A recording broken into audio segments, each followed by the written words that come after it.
sorry. So we have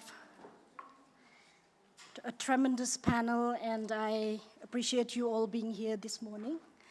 And I have the pleasure to moderate the first panel this morning. We all know human rights situation in Tibet and other regions under China witnessed a sharp decline since President Xi came to power in 2012, as evidenced by numerous reports. In this particular session, we will be discussing human rights trends, situation in regions under China. Our panelists will deliberate on the overall human rights situation in regions under China, especially Tibet, East Turkestan, Southern Mongolia, Hong Kong, as well as other regions of the People's Republic of China. The experts will offer insights into the human rights situation under the PRC with a focus on human rights situation under Xi Jinping. The format of the panel this morning will be the following. I'll be requesting the speakers to speak for 15 minutes each, and then I'll open the floor for question and answer from the audience. And if we still have some time left, then I will allocate 5 minutes for each speaker to make his or her concluding remarks. I would like to request the panelists to stick to the allocated time, please. I now have the pleasure of introducing you to our first speaker. It is Ms. Rushan Abbas. She is an American activist who has dedicated her life to championing the rights of the Uyghur people. During her time at Xinjiang University, she led pro-democracy protests in 1985 and 1988. After moving to the United States in 1989, her commitment for the cause only grew stronger. She founded the Uyghur Overseas Student and Scholars Association in 1993 and played a central role in the founding of the Uyghur American Association in 1998 and was elected vice president for 2 terms. In response to Beijing's escalating genocidal action against Uyghurs in 2017, Ms. Abbas co-founded the Campaign for Uyghurs, CFU. This organization advocates for Uyghur human rights and democratic freedoms, rallying the international community against the atrocities in East Turkestan. She pioneered the One Voice, One Step movement, orchestrating a global protest on 15th of March 2018 across 14 countries and 18 cities against China's mass Uyghur detentions.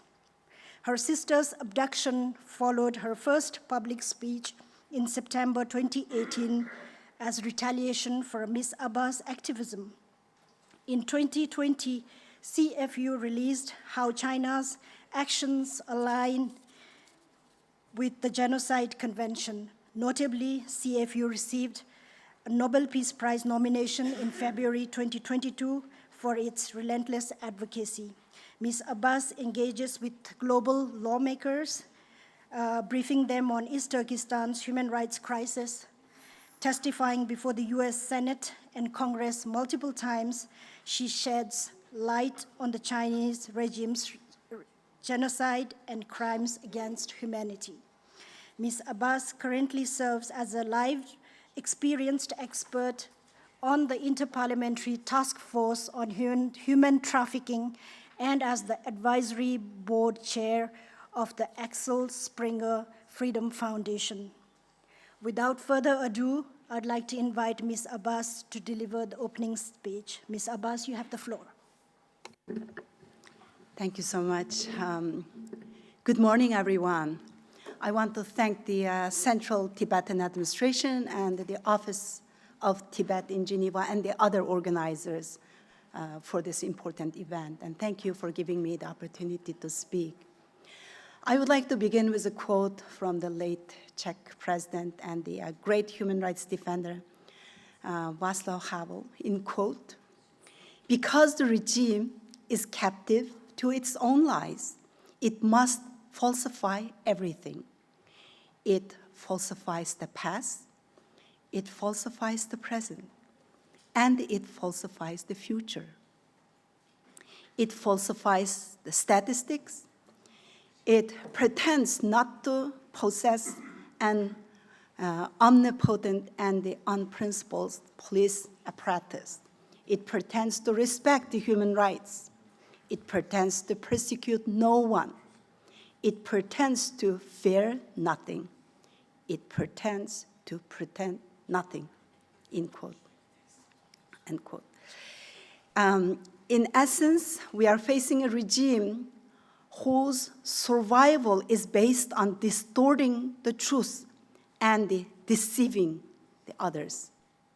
The Chinese Communist Party, the CCP, deploys propaganda to conceal its crimes in East Turkestan. It portrays a false image of the region, highlighting the beautiful sceneries, rural life, and the cultural activities to mask its crimes against humanity and the genocide. The story they will tell you stands mostly on those three legs.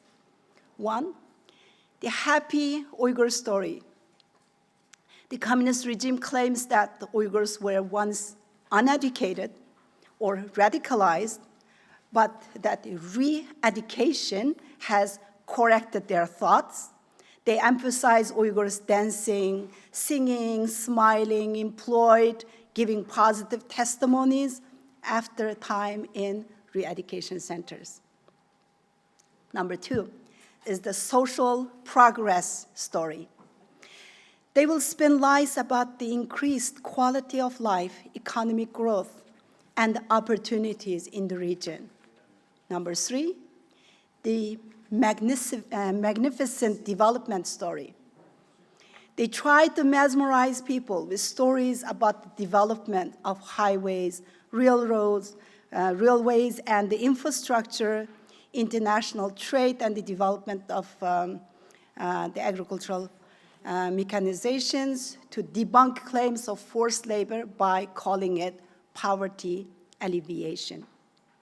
Twitter, Facebook, YouTube, and the Instagram are banned in China for general, ordinary Chinese people. But for somehow, those Uyghurs are posting propaganda narratives managed to publish on contents on those social media. They will even post about their international travels and waving their passports to convince that East Turkestan is not a massive prison camp. All these lies there to serve only one purpose: to hide the truth and to pacify you. The Chinese government's war on humanity is blatant. It's a war against women, war against children, and it's a war on religion and the free thought and the human dignity. The Communist China's atrocities against the Uyghurs began in 1949 when they invaded East Turkestan. Its genocidal intent was revealed in 2014 with Strike Hard campaign and its first population of the first concentration camp in Lopnur. The CCP cites Uyghurs' distinct ethnicity, language, culture, and religion as a national security threat and uses this to justify exterminating our way of life. Our intellectuals have disappeared into prisons under the false accusation of splitism or subverting the state power. Millions of innocent people have been detained. Uyghur women's bodies are the battleground of this genocide. Beyond the physical and the sexual torture, Uyghur women face forced sterilization, forced abortions to erase the population. They also face forced marriages to Chinese men who receive money, housing, and the jobs to marry Uyghur women. This is a government-sponsored mass rape of the Uyghur women in the name of sham marriages. The Uyghur birth rate dropped more than 50% in some of the Uyghur-populated counties. The Chinese embassy to the United States actually openly congratulated those efforts with a tweet and claiming that their genocidal policies have made Uyghur women no longer baby-making machines. The Chinese state media itself reported that 1.1 million Han Chinese cadres, mostly male, moved into Uyghur homes to live inside of their houses, when most of the Uyghur men are taken to the concentration camps or prisons or sent to the forced labor facilities. Uyghur women are subject to sexual abuse inside of their own homes and their own bed. Uyghur children are ripped away from their parents and sent to state-run schools, boarding schools, and orphanages. Uyghurs abroad face persecution to self-censor, inform, or promote pro-Chinese propaganda to protect their loved ones in their homeland. Recent reports show that CCP coerces Uyghur families in East Turkestan with police operatives, utilizing this information along with the aid of the Chinese embassies and the transnational connections to control Uyghurs abroad, using threats, passport renewals, financial incentives, and the promise of family reunions. My free speech in the United States as an American citizen cost my own sister's freedom. In September 2018, 6 days after I participated on a panel like this at the Hudson Institute in Washington, D.C., my sister was detained. She's a retired medical doctor. She turned 61 this year. She is in jail today just as of a retaliation of the Chinese government for my activism. And the 5 long years since she was taken as a hostage. Just 2 months ago, after 6.5 years of no communication, my husband just learned his father passed away in January this year. All we know is he died in January. We don't know when exactly, which day, in what circumstances, and we have no idea of what happened and where he died, actually, in the jail or at home or in the camp. China's upcoming Universal Periodic Review is in January, and it's approaching. In the previous UPR, 16 recommendations regarding human rights in East Turkestan were made to China, including calls to provide full access to Xinjiang and the Tibet, ensure transparency, close re-education centers, cease arbitrary detention, and release detained individuals. China did not accept those recommendations. The CCP has a history of not upholding its commitment in previous UPR cycles, and there is a little reason to expect a change this time. Since the 2018 UPR, the Chinese government has escalated its actions, leading to increased scrutiny of human rights violations in all regions for Uyghurs, Tibetans, Southern Mongolians, and we all saw what happened in Hong Kong. China's state terrorism, which is perfected in East Turkestan and Tibet, is a chilling look into the future, one where authoritarian regimes use facial recognition, artificial intelligence, and the media manipulation for sinister purposes, blurring the lines between truth and falsehood. Despite the UN Human Rights Commissioner's report last year confirming everything that we have been saying for the last several years, calling the atrocities may constitute crimes against humanity, although China's actions in my homeland now include every single act listed in the 1948 Genocide Convention, each of which the world, including China, is obligated to prevent. Despite the recognition of the Uyghur genocide by over a dozen countries, most countries continue to entertain the idea of somehow cooperating with China, and global industries continue to benefit from Uyghur forced labor and making this genocide a profitable venture for China. A report released on October 11th cited 420 Western companies linked to minerals mined in East Turkestan, which then go to make our batteries, solar panels, and the technology infrastructure. All such products are tainted with modern slavery. This year, Hikvision won a $6 million contract that explicitly requires their analytics to identify ethnic groups. They develop software that aim to detect ethnicities, to monitor, suppress dissent, and supporting the CCP's state terror against the Uyghurs, Tibetans, and the other oppressed people. In September, the UN High Commissioner for Human Rights, Volker Türk, called on China to follow the recommendations of the assessment and take strong remedial action. None has been taken. Back in 2019, if you remember, a joint statement signed by 22 mostly Western democratic countries issued to the UN condemned China's so-called Uyghur detention centers. As a response, China had 50 countries supporting its genocide. At the third committee meeting last week, on October 18th, 51 UN member states reminded the world about UN report about the human rights concern in East Turkestan. This time, China had 70 countries backing the false narrative and the lies of the CCP. What if those countries becomes 100, 150?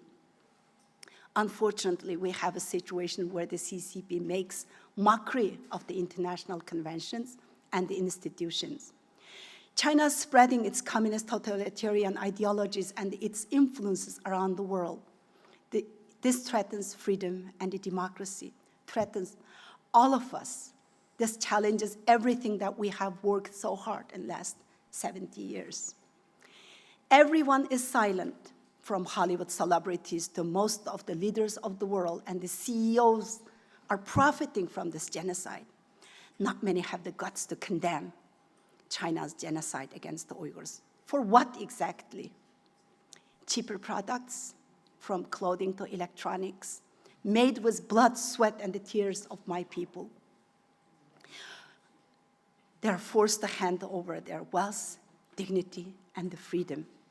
Companies using Uyghur slaves, making you and I, all of us, complicit in this genocide. My sister could be making the shirt on your back. There are perpetrators and enablers of this genocide. And when we use those goods manufactured by the forced labor, those companies using the Uyghur slaves for their supply chains, making all of us are the enablers of this genocide. To be silent to the oppressor is to be a partner in the oppression. The international community's likewise abandonment of the Tibet allowed the regime to grow into a threat to all humanity. Hong Kong has lost its promised democratic freedoms, and the Southern Mongolians are witnessing the erosion of their culture and the way of their life. We need to work together to uphold our shared values and bring an end to this dark chapter in history. I want to read another quote from Nobel Peace Prize nominee and international human rights lawyer David Matas, in quote, "Unless today's victims are defended, we run the risk of becoming tomorrow's victims," end quote. Now, it's not just about the suffering of specific groups like Uyghurs, Tibetans, Southern Mongolians, or Hong Kongers. It's about the future of the entire world. The individual freedom to choose what we believe, how we believe, and why we believe is one of the major achievements of the modern world. It defines our sense of liberty, of the freedom of conscience. Yet, now this foundation of our freedom is coming under attack. China is using East Turkestan as a testing ground to export its authoritarian system worldwide. Allowing this to continue risks and dismantling the foundation of freedom, democracy, and human rights upon which our world is built, and it will be our children and our grandchildren who will face the consequences of an illiberal world if we don't stop China. And I'm going to conclude my remarks reading a quote that inspires me from the late Holocaust survivor, author and the Nobel Peace Prize laureate, Dr. Elie Wiesel, in his famous work, Night. He said, quote, "There's a long road of suffering ahead of you. It's the only, but don't lose courage." And he continues, "One help the other, and that's the only way to survive," end quote.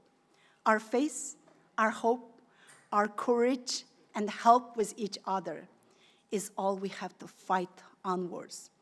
And I am fighting at the cost of my sister's freedom. And there's nothing in the world that will slow me down in this struggle. So let's fight together to save the humanity. Thank you.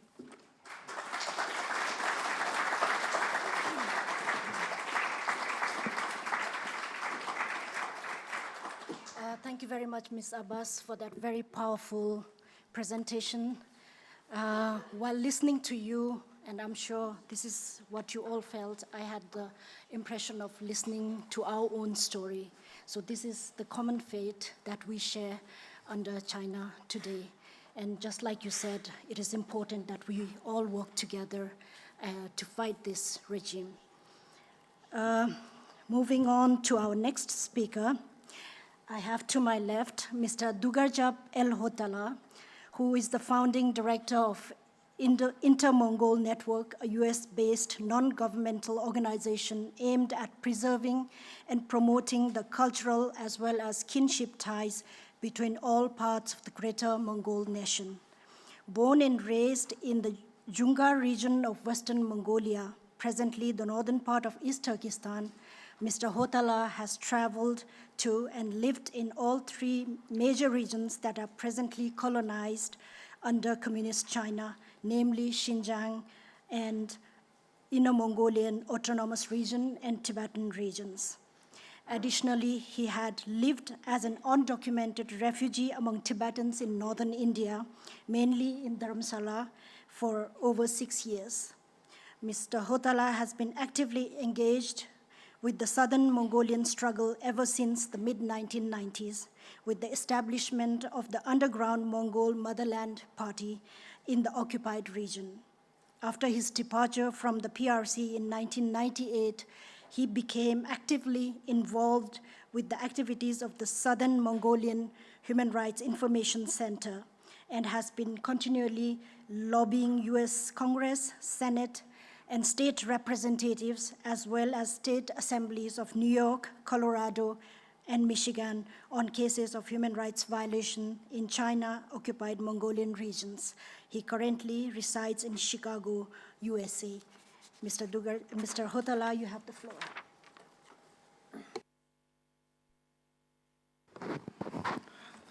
Thank you for the kind introduction. Good morning, Jashidili. And this is my first time in this important forum. And I feel especially honored, and I'm pleased to be here. Not only this is a very good opportunity to present to you and through you to the wider world what is going on in the Mongol regions under China. Also, personally, I'm especially pleased because this forum is organized by Tibetans, and thank you very much to the organizers of this very important forum.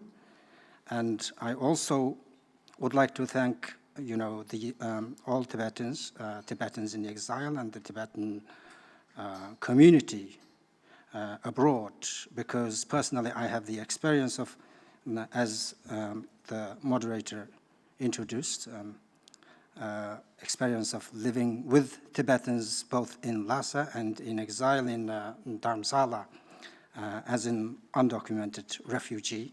So I was the one refugee from Mongolia, who is the refugee among refugees. So I had a very memorable,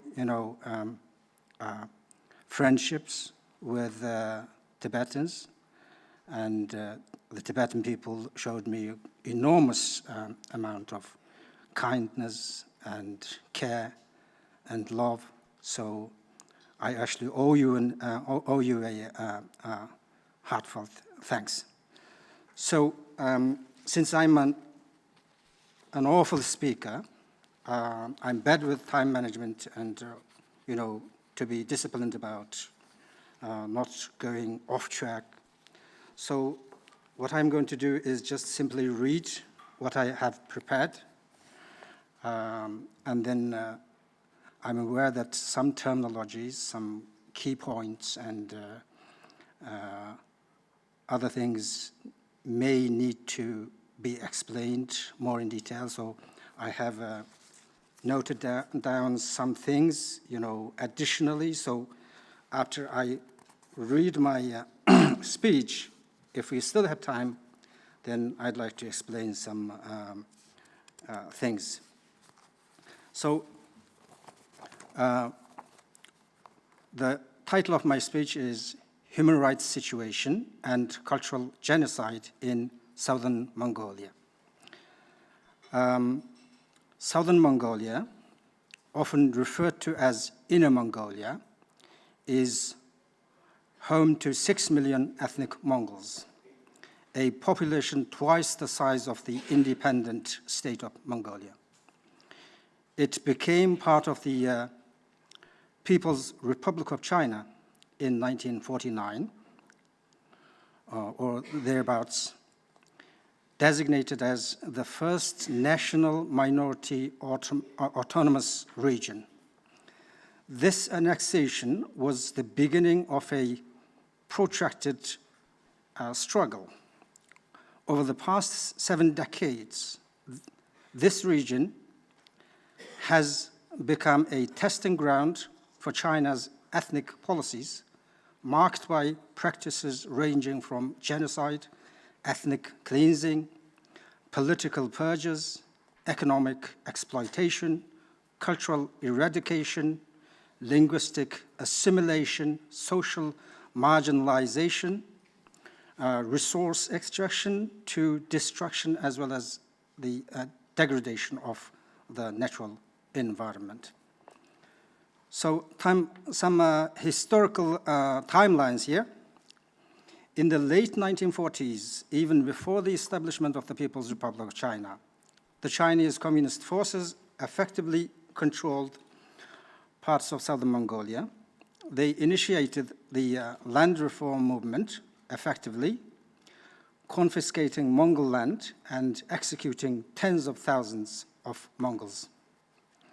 In the 1950s, over 20,000 Mongol intellectuals were persecuted as national rightists for demanding the autonomy that the Chinese Communist regime had promised. From the late 1960s to the early 1970s, a large-scale genocide campaign occurred, orchestrated by the Chinese central government and executed by the People's Liberation Army and Chinese settlers. And this includes, the high schoolers during Mao's era, because all the schools were closed down, and the former Red Guards were sent to all the minority regions and rural areas for re-education.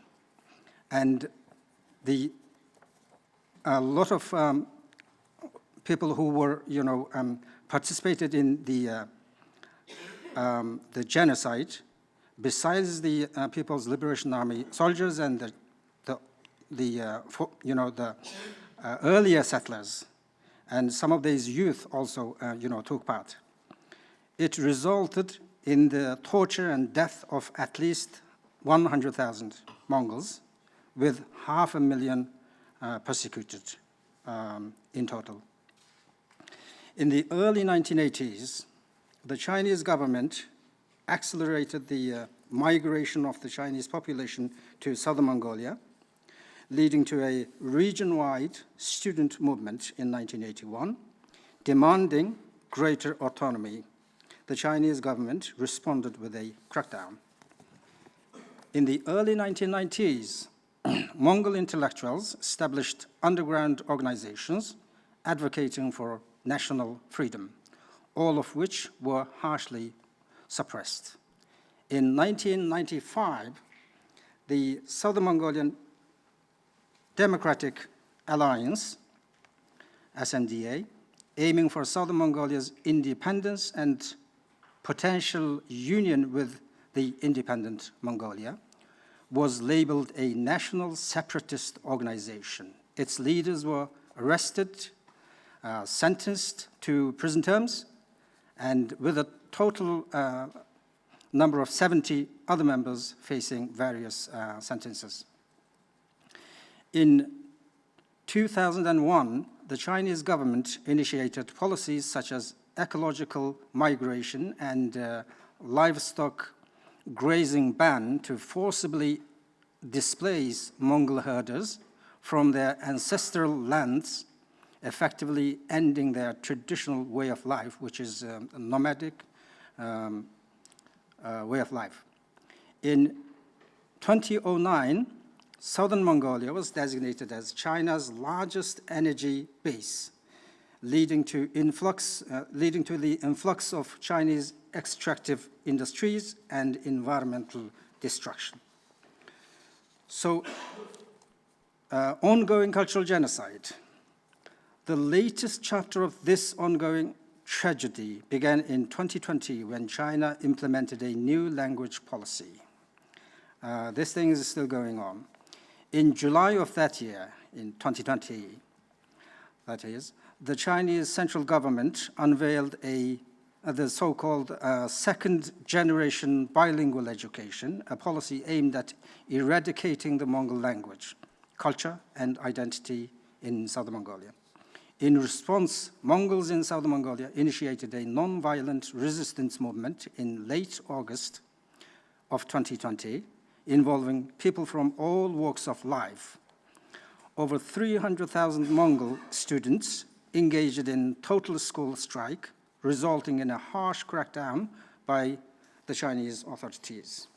Approximately 8,000 to 10,000 Mongols were arrested, detained, jailed, or put under house arrest, with 11 people losing their lives defending their mother tongue. The cultural genocide campaign extended far beyond changing the medium of instruction in schools. Government mouthpieces began replacing Mongol cultural programs on TV and radio, that is, with Chinese ones to promote a strong sense of Chinese nationality, common identity. And that is what is going on under Xi Jinping. They came out with, on the basis of what they used to call in Chinese, it's Do Yuan Yi Ti Lun, multi-origin and one body, the common Chinese nation identity. Now they, revised it a little bit, and and every day they are, propagating it, the common national identity of the Chinese nation, and the Chinese language is renamed as the national common language, and all the other languages are actually, no longer valid. They are reduced to local. Local accents or dialects. So, government mouthpieces, so slogans like learn Chinese and become a civilized person. This is a direct quote from the government propaganda. Learn Chinese and speak Chinese like a civilized person, otherwise you are not civilized, is used to promote Chinese supremacy. Mongol students underwent military-style training and propaganda activities, while teachers and professors received patriotic education in communist red base Ya'an. You have to go to Ya'an for pilgrimage, communist pilgrimage. I don't know what that means. So to justify the elimination of the Mongol language from the educational system, the Chinese National Congress declared that education in minority languages as local legislations stipulated is unconstitutional. Local authorities promptly removed classes on Mongol culture and history for emphasizing ethnic identity. The assault on Mongol culture became increasingly flagrant, affecting arts, traditional rituals, and sacred sites. Mongol publications were banned and Mongol books removed from stores. All these are still going on. It's ongoing. And printing presses, printing services refuse to print Mongol materials, and Postal Service ceased delivering Mongol publications. An intensive training program was initiated where trainees denounced their own narrow nationalism and nationalistic feeling. So some explanation here is needed because, if you show any sort of your own distinct identity, if you show any signs of that distinct identity, for example, wearing chupa as Tibetan, wearing Mongolian, attire, you are nationalistic. That is bad sort of nationalism. That's, negative nationalism.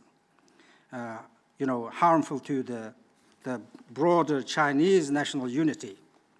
So that is not, that is not good.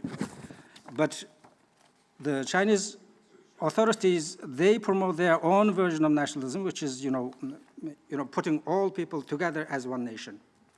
And during that process, your own Tibetan identity, Mongolian identity has to give way. So that is what they are calling narrow nationalism. If you show Mongolian identity, then you are narrow-minded nationalist, and nationalistic feelings need to be suppressed. They were demanded to surrender all social contacts and online activities to the authorities, confessing to wearing Mongol attire and singing Mongol songs as mistakes.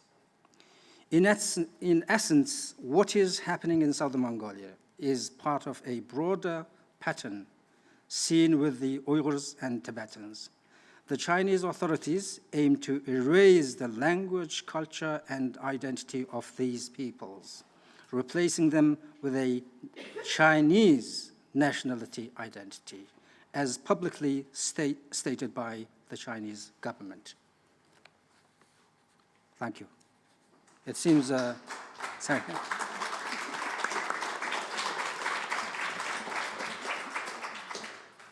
Thank you very much, Mr. Hotala. You were just on time. Thank you. I wasn't very familiar with the situation in southern Mongolia, and your presentation was very enlightening, and we see again a lot of parallel with the situation in Tibet, and of course, the method the Chinese communist regime seems to be using is the same everywhere. And if we have to go by the CCP standard, then I think more than half of the people in this room are uncivilized because we don't speak Chinese, right? Anyhow, so our next speaker on this panel this morning is Dr. Xiu Chang, to my extreme right, who is the president and editor-in-chief of China Digital Times, who is also a recognized expert on technology and human rights, especially on Chinese state's censorship and surveillance. He is also a research scientist at UC Berkeley's School of Information and director of the Berkeley Counterpower Lab, an interdisciplinary faculty-student research group. Dr. Shao is the recipient of the MacArthur Fellowship in 2001. In January 2015, he was named to Foreign Policy Magazine's Pacific Power Index, a list of 50 people shaping the future of the US-China relationship. Dr. Shao was also named on the list for taking on China's Great Firewall of Censorship. Mr. Chang, you have the floor. Thank you, organizer. I want to say honorable, distinguished, respectable, but if I may, let me just say friends and brothers and sisters.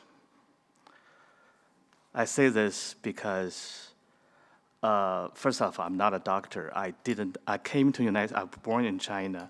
I came to the United States in 1986, study physics. But 1989, when Tiananmen demonstration happened, I went back to China, and since then, became a human rights activist. I never finished my PhD degree. 1993, first as a human rights activist running Human Rights in China, HRC, today still exists. I was in New York as the executive director of HRC at then. First time I came to Geneva for the Human Rights Subcommission, and trying to speak to the floor about China's political prisoners and those detained because of Tiananmen. The Chinese Geneva delegation, human rights delegates, came to me, and he sat down with me. He said, "We know you have a complex about June 4th, Tiananmen. We understand. But we also saw you were talking to Tibetan Bureau official here. And I saw you were invited to speak at their panel. Let me tell you," this is a quote from the Chinese diplomat. "If you do that, that's called traitor of the country. And in Chinese history, no traitor end up well." I was, 32 at the time. Grew up in China from all these propaganda, and also I was afraid that Tibetan exiles approached me, wanted me to speak. Yeah, I come here to speak Chinese political prisoners, but I wasn't sure I was going to accept the invitation to speak at the UN Subcommission panel with the Tibetan exiles. But after that warning, I decided I will. So I did. And throughout the 90s, I came to Geneva every year for 3 weeks, speaking against the People's Republic of China's human rights violations, together with my Tibetan brothers and sisters, and brothers and sisters around the world, all the ones being repressed, that cannot speak, and trying to channel their voices, including the political prisoners in China, and the people in China cannot express at the forum at the United Nations. Yesterday at a dinner, my French friend asked me the first question: for so many years, so many decades, did you make any impact? Are we making any impact? 30-some years later, People's Republic of China now is the most powerful authoritarian/totalitarian regime in human history.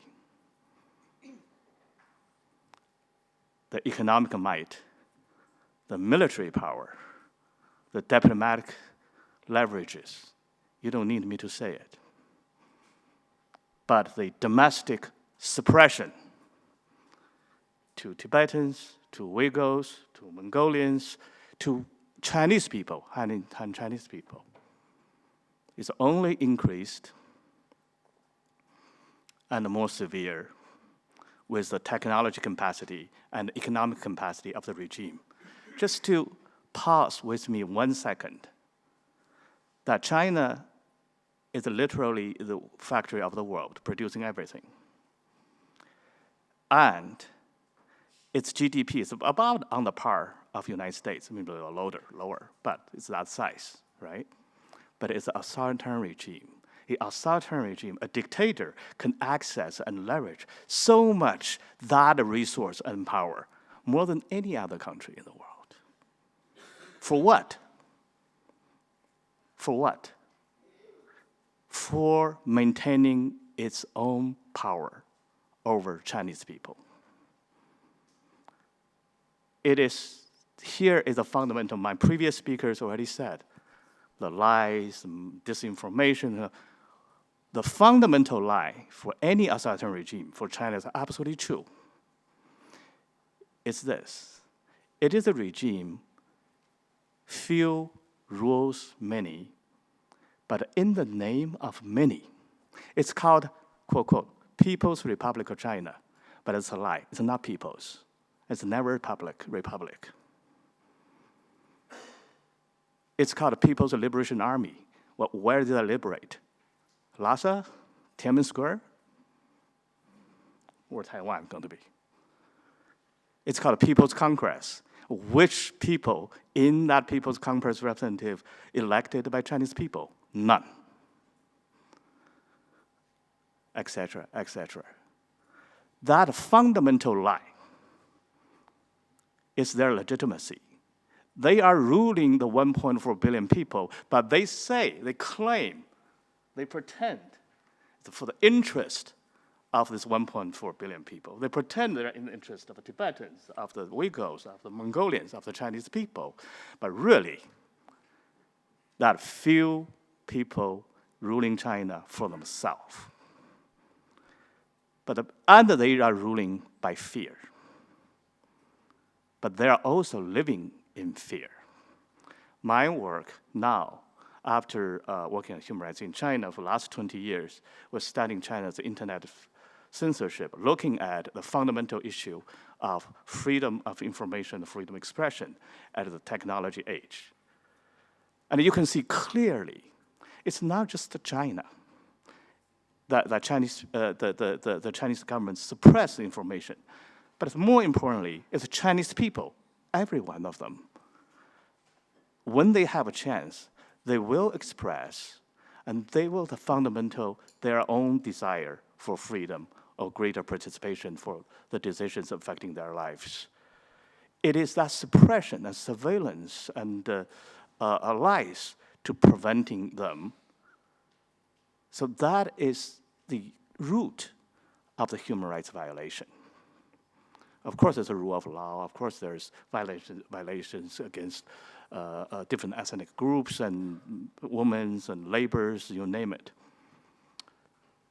I don't need to keep on going to say how bad or the China's human rights situation is. You can read all the reports, international reports.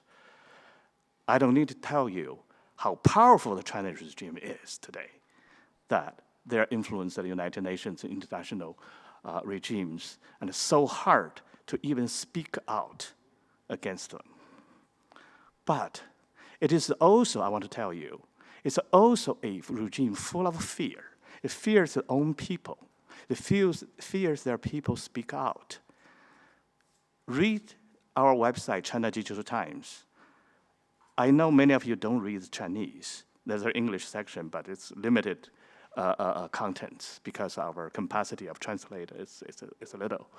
But if you read the Chinese side of the contents, use Google Translate these days, okay? They're good enough to give you an idea. Read those sections called Directives of the Ministry of Truth, meaning the Chinese Propaganda Department. We have over 3,000 of their directives daily, secretly leaked by the Chinese resistors, of course, and to tell you how much they control the online information, literally their internal information. Just use Google Translate to translate it. Or you can visit another section called sensitive words. Sensitive words is the sort of search words banned or filtered by the Chinese platforms, issued by the Chinese called Cyber Administration Office, which is the control the entire internet speaking, right? That the internet, including mobile platforms. And I'll just give you one example. You can just look at China Digital Times and find those places. about Xi Jinping himself, the most powerful dictator we ever know. About himself, there is a document issued by the Chinese cybersecurity minister to all the platforms that these are the combination of keywords cannot be published or written and searched on the Chinese internet. The combination of keywords relating to Xi Jinping himself in that one document, guess how many? 37,000. How did they produce this? By machine learning and artificial intelligence to aggregate the online materials to come out anything presented, anything negative connotation about Xi Jinping should be banned on internet. And they did. And technically and by human source, by political power, they did. But does that mean Xi Jinping is very legitimate and sitting there insecure? You see nobody against him most of the time, no voices. The voices are being suppressed. And that kind of fragile, yes, China is powerful, I said how many times? But ask the Chinese representative if you can anytime, can you please let your Great Firewall down for 6 months? Despite your missiles, your nuclear weapons, your artificial intelligence, and economic might whatsoever, satellites, can you just let your Great Firewall down for 6 months? They can't, because they're that fragile, they're that insecure, they're that, how to say this, dangerous. Because powerful combined with insecurity is dangerous. It's dangerous to the people they rule. That's why they're so ruthless. It's dangerous to the world.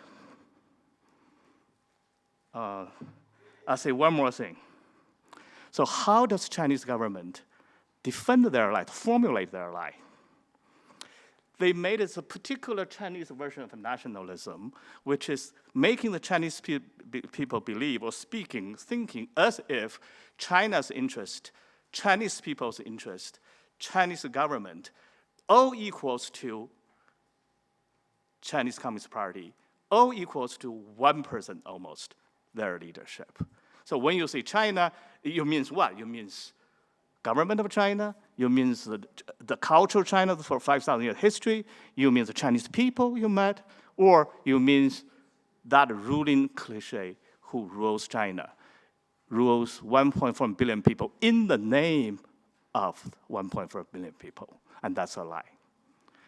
That kind of package of that one word, China, or Chinese nationalism, into one thing, CCP, or Chinese government, or Chinese history, or Chinese people, is a trick to make Chinese people believe that's all the same thing. It's a trick to all of you that you think that's all the same thing. No. It's only that ruling class. It's for their own benefit and security, controlling by power. Yeah, and is our enemy, not the Chinese people. Even the Chinese people are confused by this kind of propaganda. Even the Chinese people living in the power-laden, interest-driven real world that cannot really communicate openly with outside. But believe me, the Chinese ruler afraid its own people as much as they're afraid of each of you. I want to say one more word before I can conclude. Tibetan exile movement and the resistance is my inspiration for over decades of struggle for China's human rights. I remembered my first time visit Dharamsala, His Holiness, in 1999, a Tibetan New Year. I remembered my Tibetan friends, colleagues, in many, many different places, many corners of the world, supporting each other, speaking for each other, and care for each other. Your struggle is my struggle, and is our struggle. Thank you.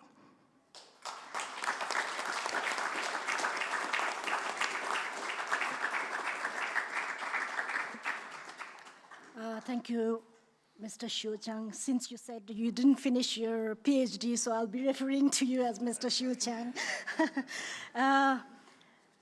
Since we are slightly behind schedule, I'll refrain from making any comments. I would like to now request our final speaker, Ms. Tenzin Dawala, who is the Executive Director of the Tibetan Center for Human Rights and Democracy, a Tibetan non-governmental organization founded in 1996 with the mission of monitoring human rights situation in Tibet and defending human rights and freedoms of Tibetans inside Tibet. Ms. Tenzin Dawala graduated with an honors degree in political science from Delhi University and also earned a master's degree in human rights.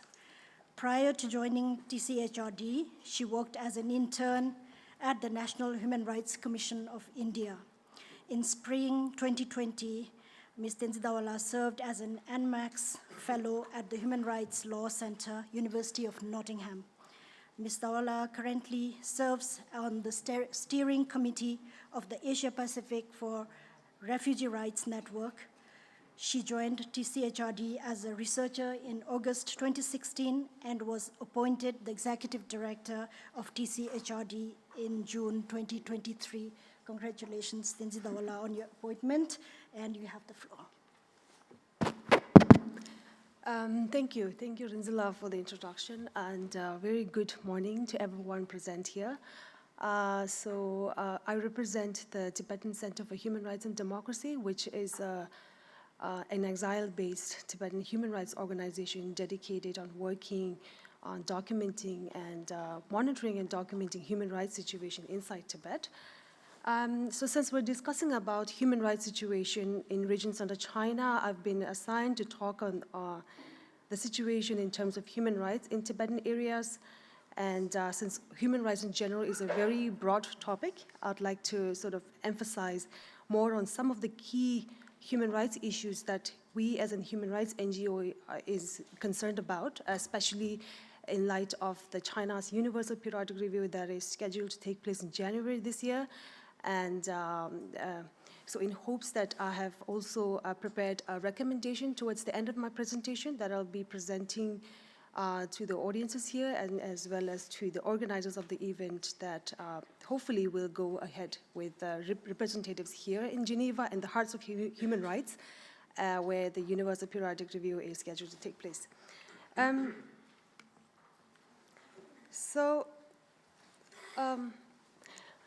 In November 2012, Xi Jinping took over as CCP's General Secretary and then as China's president in March 2013.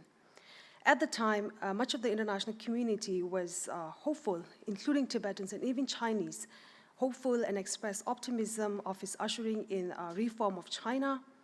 But contrary to the hopes, Tibet today has turned into a giant open prison, as mentioned by Honorable Minister in the morning introductory session. Since taking office, Xi Jinping, he has overseen a national sort of crackdown on ethnic and religious minority groups and human rights defenders and rights-focused civil society. Xi Jinping cracked down on religious practice, committed heinous crimes against ethnic minorities, and carried out systematic mass arbitrary detentions, enforced disappearances, and coercive and involuntary DNA collection in the Tibet Autonomous Region. Under the guise of a campaign to sort of improve the living standards of in the Tibetan areas, the Chinese government dispatched over 20,000 officials and Communist Party cadres to villages to conduct intrusive surveillance, widespread political re-education, and monitor Tibetan behaviors and opinions to basically wipe out dissent among Tibetans. So as a human rights center, we have a Tibetan political prisoners database. And this database, all the cases in this database are documented after verifying with at least 2 different sources to make sure that the information that we put out on publicly is verified and credible. So far, since 1990, TCHRD has documented more than 5,600 known Tibetan political prisoners. And I believe the numbers here represent is just a fraction of the actual number of Tibetan political prisoners inside Tibet, considering the censorship and surveillance that is in place under Xi Jinping especially, and also because of fear of government reprisals that Tibetans inside Tibet and even outside Tibet face these days. So some of the most common reasons for detention of these political prisoners are mostly political, with the purpose of oppressing Tibetans for their peaceful exercise of human rights, where detainees are frequently sort of arrested or put into residential surveillance or black jails under the guise of vaguely worded and broadly defined criminal charges such as inciting separatism or leaking state secrets. A concerning trend is that the Chinese authorities are systematically removing from its publicly accessible database records of court verdicts involving Tibetans convicted of engaging in crimes of endangering state security. Such records are not only made inaccessible for cases in the Tibet Autonomous Region, but also a number of Tibetans are tried and sentenced in secret with no official acknowledgement or information about the imprisonment. For instance, the court verdict of Tibetan language rights activist Tashi Wangchuk, who was released in January 2021 after serving 5 years in prison on trumped-up charge of inciting separatism, cannot be found on China's national database. The widespread invisibilization of Tibetan prisoners of conscience from official records is a clear indication that the Chinese authorities are silencing Tibetan voices and crushing legitimate dissent without due legal process. Equally concerning is the increase in systematic use of reliance on collective punishment, representing a new approach towards ensuring stability in Tibet, whereby Chinese government subjects family members of the political prisoners and the community who had not done anything to strict interrogations and restrictions, which is why Tibetans are self-censoring themselves to prevent retaliation. For instance, in 2012, a Tibetan man named Shonu Pandey was arbitrarily arrested and subsequently sentenced to 2 years in prison for taking part in a peaceful protest in Machu County.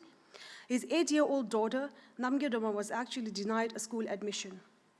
When Doma's parents questioned the local authorities why she was treated differently, the local authorities told that it had to do with the father's political history,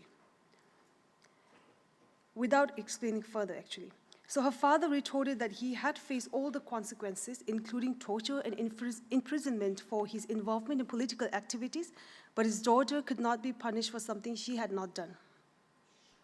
The denial of school admission to Shonu Pandey's daughter is an example of Chinese authorities using collective punishment as a tool to silence dissent, intimidate, and terrorize other Tibetans from protesting against the Chinese authorities.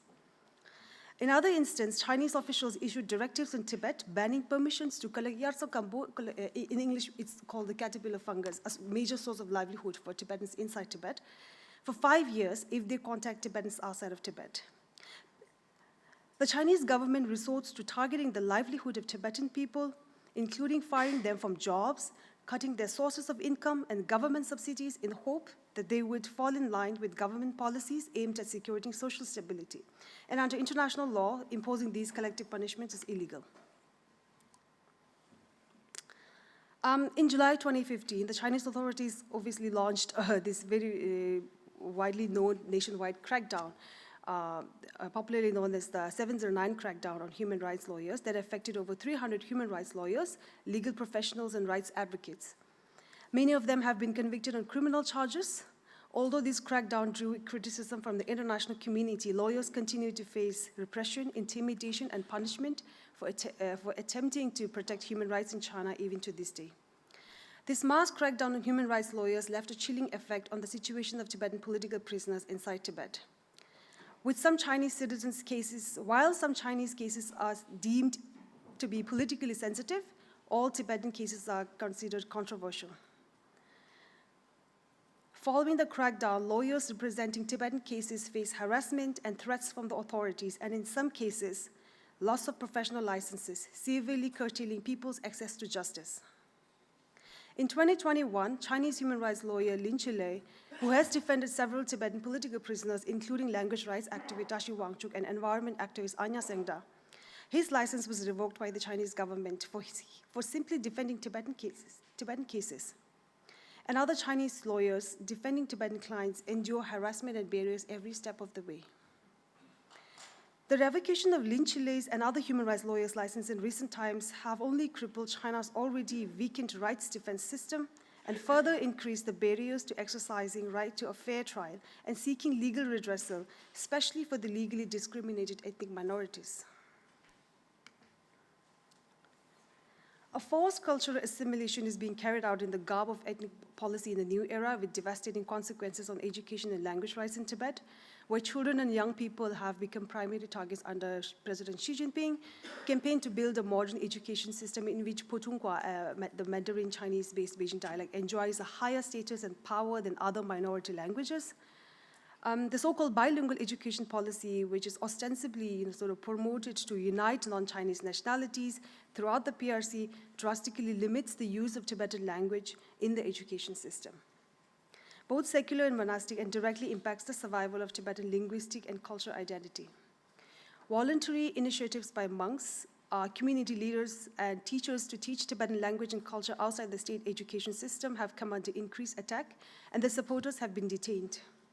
According to the Tibet Action Institute, approximately 800,000 Tibetan children aged 6 to 18, almost 78% of Tibetan students are involuntarily sent to boarding schools to essentially homogenize all non-Chinese minority nationalities into the dominant Chinese fold.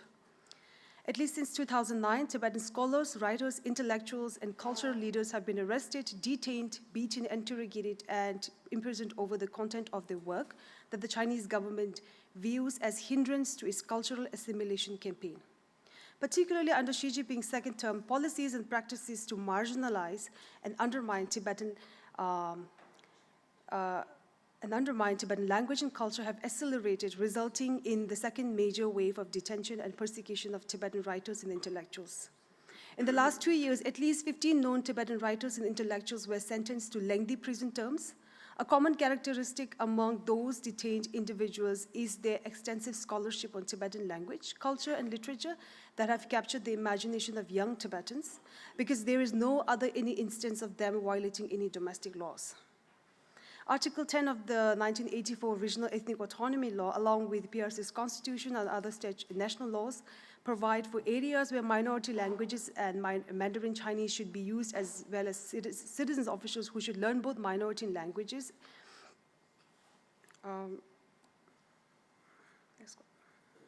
So in January 2021, the Chinese rubber stamp parliament, the National People's Congress, declared that the use of minority nationality language unconstitutional, further cementing the Chinese Party state's aggressive attempts to assimilate minority nationalities into a single Chinese national identity. And this hints towards the possibility of a complete abolition of regional ethnic autonomy law, which promised but rarely granted meaningful autonomous powers to the ethnic minorities, including Tibetans.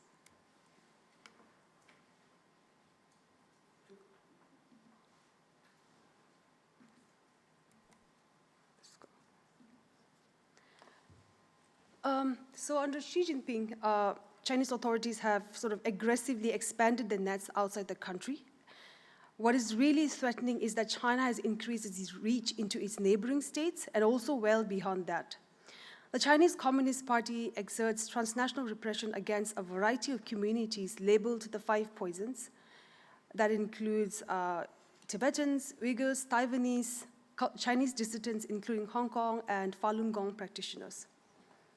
Although transnational repression of Tibetans has been practiced by Chinese authorities for decades, since the start of exile in 1959, but since 2014, transnational repression campaigns have multiplied. Indeed, since Xi Jinping's ascension to power in 2012, and especially since the start of his second term, an unlimited term in 2018, because the instances of transnational repression in Tibetan diaspora have become more intense and frequent.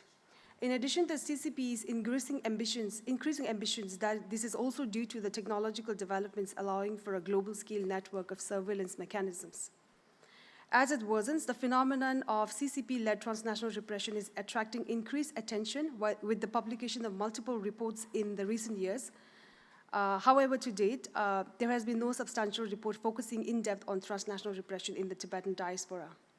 In that regard, our center, the Tibetan Center for Human Rights and Democracy, has spent the last 1 year collecting testimonies from exiled Tibetans around the world, and we are compiling them into a report that should be published in December this year. So transnational repression against Tibetans has rather been under-acknowledged and under-addressed for so long. It would be a mistake to infer that transnational repression against Tibetans is less severe or more recent than other minority groups. On the contrary, the Tibetan community was the first to come into exile, and the first evidence of TNR against them dates back to 1980s. Furthermore, the international Tibet movement has historically been perceived as a leading threat to China's global reputation due to the efficiency of its activists. If anything, the persistence of this phenomenon may have normalized it in the lives of Tibetans. TNR provokes a rupture between Tibetans in Tibet and Tibetans in exile, thereby further restricting options for Tibetans to flee Tibet, preventing the circulation of information about situation in Tibet, and weakening solidarity networks that are essential to the survival of Tibetan movement. Through transnational repression, the CCP coerces exiled Tibetans into renouncing activism, which results in less experts in Tibetan NGOs, less Tibetan representatives at international forums, and overall loss of resources for the Tibetan freedom movement, thereby undermining its efficiency. So I'm going to read out some testimonies that I've taken out from the report. I'm not going to take much time. And of course, we have kept the identities of the individuals anonymous and have decided to use aliases instead to protect their identity. And also for the region we have sort of encoded them into giving them numbers instead of just disclosing the full names of the county. So this is someone who has been living in Europe for the last 25 years. So I've personally never returned to Tibet since coming into exile because I know what it entails. The CCP also attempts to silence Tibetan advocates abroad by threatening them before they leave the region. When you return, you must behave and stop participating in political activities. You have to understand that all your family members are here in our hands and that we can do anything we want. Having lived in France for 25 years, I have never seen Tibetans, all of them citizens of European countries, suddenly give up activism upon returning from Tibet. This has been happening since the 2000s. They become too scared to take part in demonstrations or rallies or even non-political gatherings such as picnics or even the celebration of His Holiness Dalai Lama's birthday. And we have another testimony from a Tibetan. He's actually a former political prisoner living in Europe. So he shared us that I've also followed in everyday life. One time at the train station, I noticed a Chinese man taking pictures of me. When I turned to face him, he immediately fled. Similarly, there is a park near my house where I go for evening walks. I often notice an electronic device flying above me and just assume that it was a children's toy. But one day, as I was leaving the park, I noticed the device following me home. It was still there when I reached my doorstep. Concerned, I reached out for my phone to take a picture of it, and the device instantly left. I now realized that it was a drone. Until then, I had no idea about drone surveillance. Lastly, the third testimony is of someone who is working in a Tibetan organization in Dharamsala in India. In 2021, I received a video call from one of my siblings in Tibet. When I picked up the call, I found out that they were calling from the local police station. Surrounded by half of our family members as well as 2 police officers, the police officers urged me to behave well abroad, a very common term used against Tibetans in exile, and to refrain from engaging in activities that could go against Chinese policies. Further, I was asked not to instigate my relatives in Tibet in any way and not to post or share any political content on social media. If I failed to obey, the officers said my relatives would suffer consequences. 2 years earlier, in 2019, the Chinese authorities had already blamed me for publishing information about the detention of 2 of my cousins and had strictly forbidden my relatives from contacting me. So this is, so these are some of the some 3 testimonies that I've sort of taken out from the report, and the report will be sort of published in December this year, and I don't want to give away too much from that report before the launch. And also, apart from these testimonies, we're also seeing a common pattern in terms of repression perpetrated by the Chinese consulates in many Western democratic countries, whereby sending sometimes voice messages on WhatsApp, or even direct calls sometimes, basically intimidating and harassing them into denounce their political activism. So lastly, I'll just end my presentation here with a set of recommendations to the international community since we are in the heart of human rights in Geneva. First of all, Jinsla, do we have time? Okay, I'm sorry. So I'm just going to... Sorry, your time is up. Okay, so I'm just going to read it out there, and you can just read it. The recommendations is already up here. Thank you so much.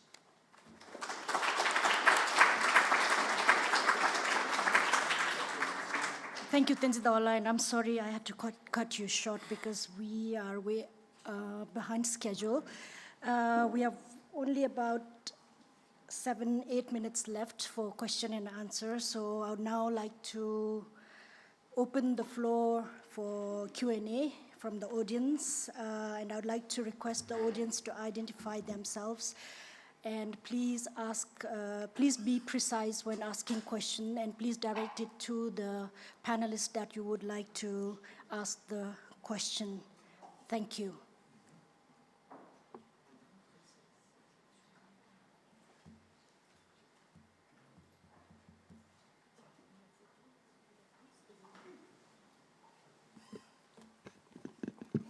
Thank you so much. My name is Josh Rogan. I'm with the Washington Post. Thank you all for your excellent presentations. I'm wondering if I can ask you about the upcoming UPR review for China, and what are your expectations for it? What are some of the dynamics that are surrounding that review that affect each of your individual case studies, and what recommendations would you have to people who want to speak out and support these causes in advance of that upcoming UPR review? Thank you.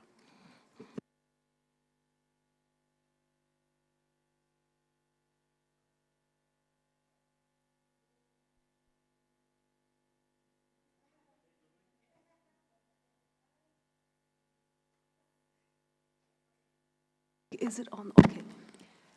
So in terms of UPR, as a human rights NGO, this is one of excellent tool for us to engage directly with the Chinese government through United Nations. And the last UPR of China happened in 2018, and the current one is scheduled to take place in January this year. And TCHRD has actually sort of submitted a civil society submission that includes some of the key pressing human rights issues in Tibet, and that we have submitted it to the UN in July this year.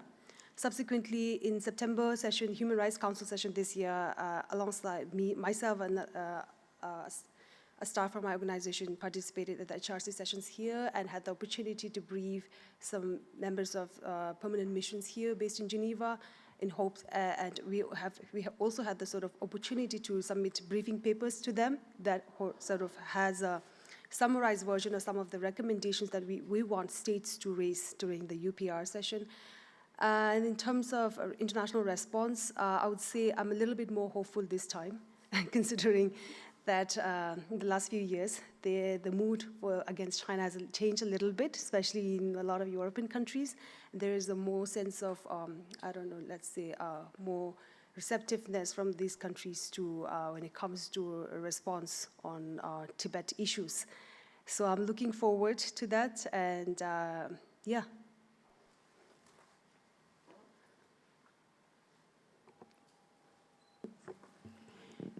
Thank you, Josh. That's really great questions, especially since we are here in Geneva.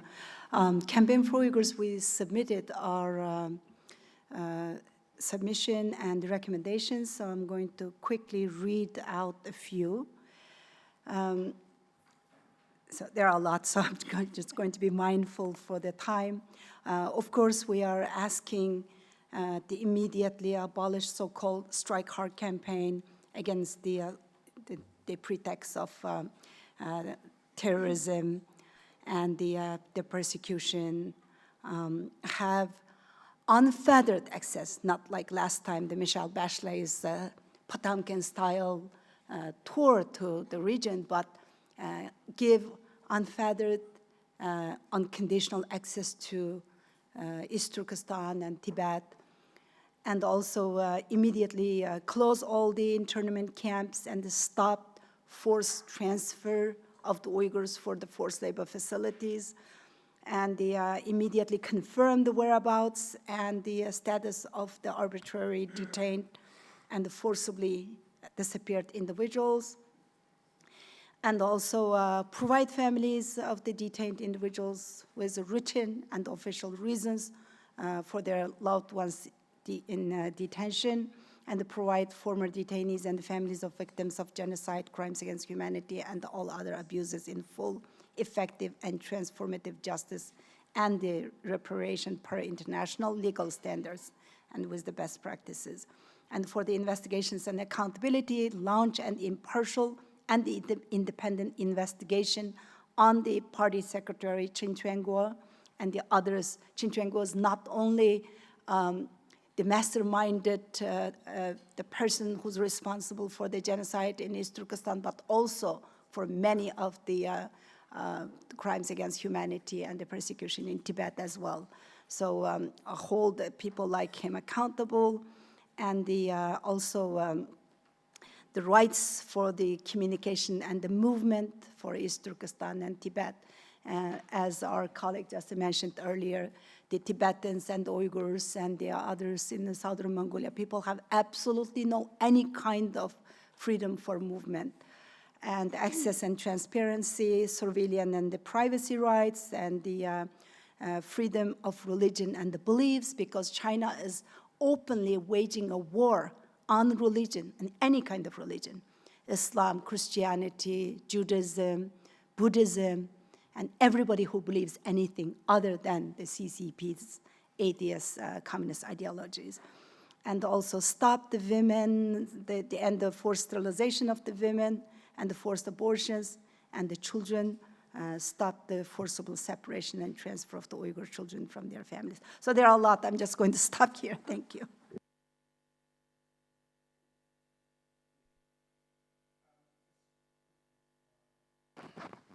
Well, I'm not familiar with the UPR, is it called UPR? System, the process, but to be really honest, I don't have much faith in the United Nations system. So firstly, I don't know much, and secondly, I'm sorry for saying this, but this is really how I feel. I don't trust these international organizations. But if I have the opportunity in regards to the situation in Southern Mongolia, the two things that are significant that is going on is the total cultural genocide. And it's not only about language, and this is to the Chinese state, this is the final stage of what they have been doing and trying to do step by step over the past 7 decades. And this is the final stage to wipe out what Mongols have left of their distinct identity, their language, and their way of life, and their culture, religion, everything. Just make them totally Chinese.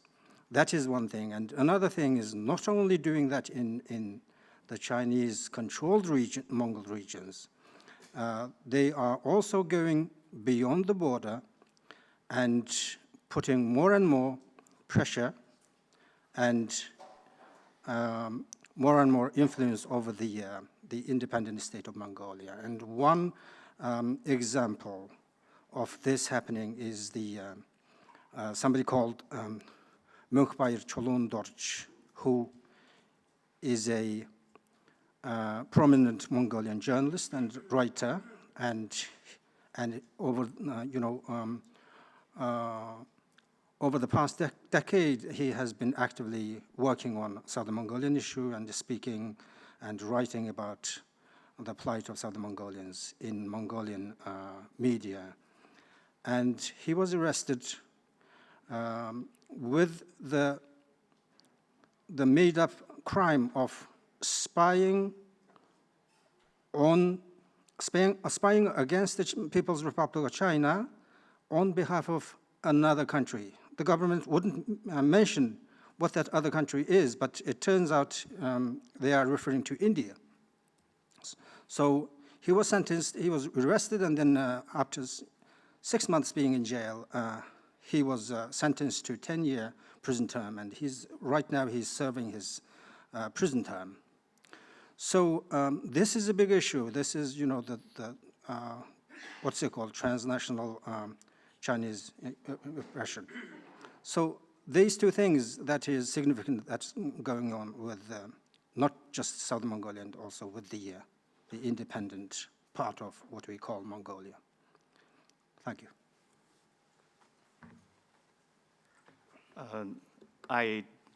Instead of responding to technical recommendations or share general views about United Nations human rights mechanisms, let me finish this from my personal story now, because it reminded me that Chinese diplomat said to me in that cafe, remember, you can see the lake, you can see the mountains, you can have all these well-dressed diplomats talking about human rights violations around the world. And in that cafe 30 years ago, he said something else to me. He said, what do you think we can do here? This is the United Nations, it's nation states. Yes. But nation states are composed by their people.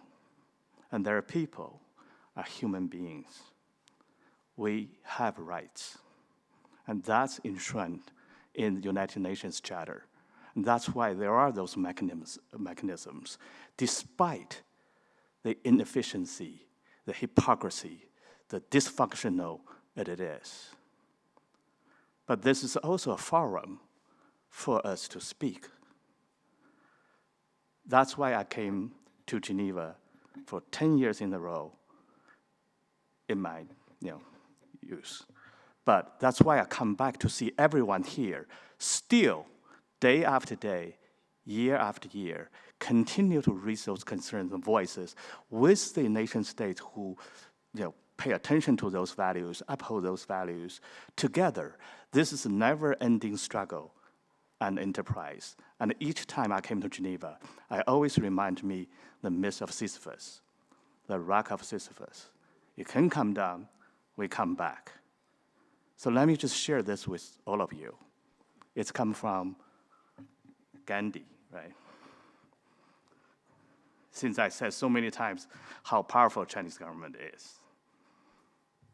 When I despair, I remember that all through history, the way of truth and love has always won. There have been tyrants and murderers. And for a time, they seem invincible. But in the end, they always fell. Think of it, always. Thank you.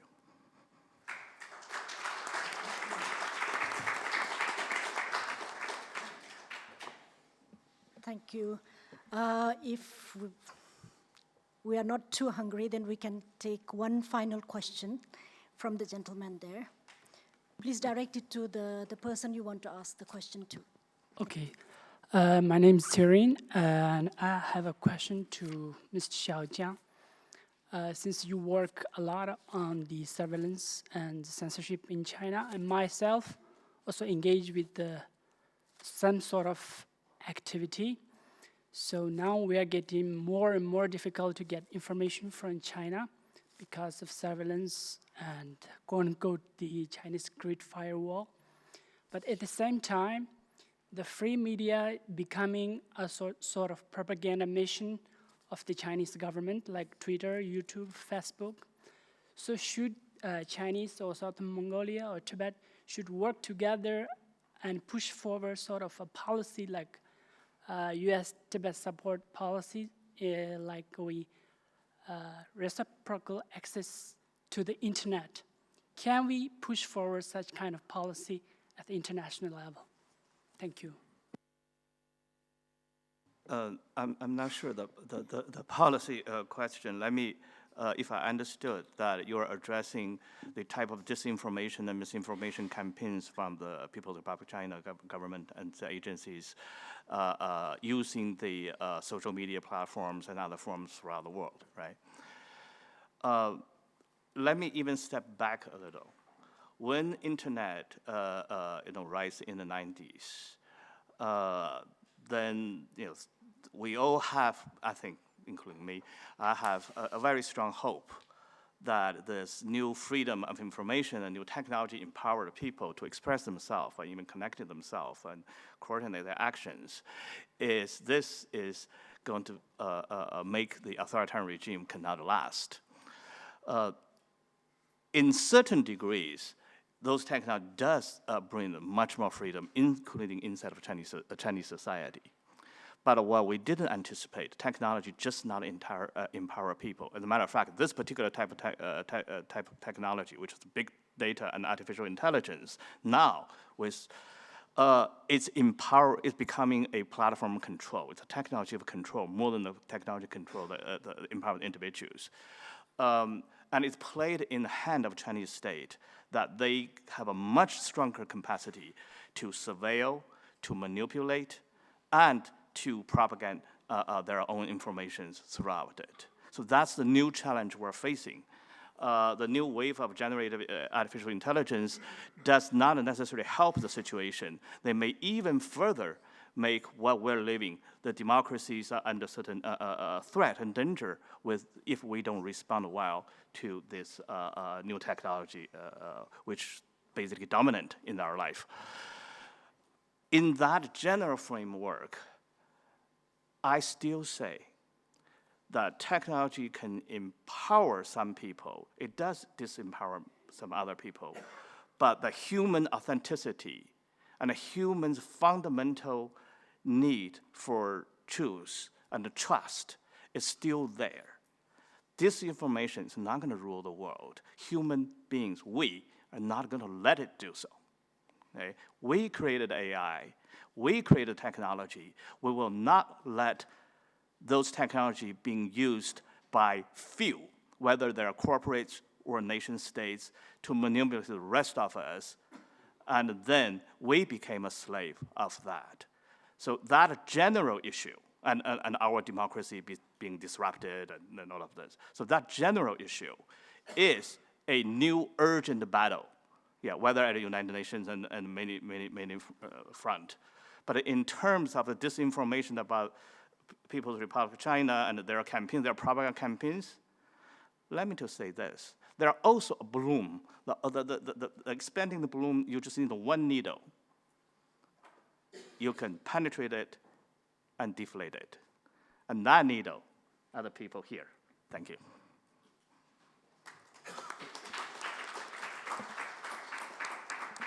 Thank you. So with this, we have now come to the end of the first panel, and I hope the audience found the discussion meaningful. I would like to thank all the panelists for the enlightening presentation and the audience for their active participation. So before we break out for lunch, we would like to offer the panelists a kata and a souvenir as a token of our gratitude. Thank you very much, everyone.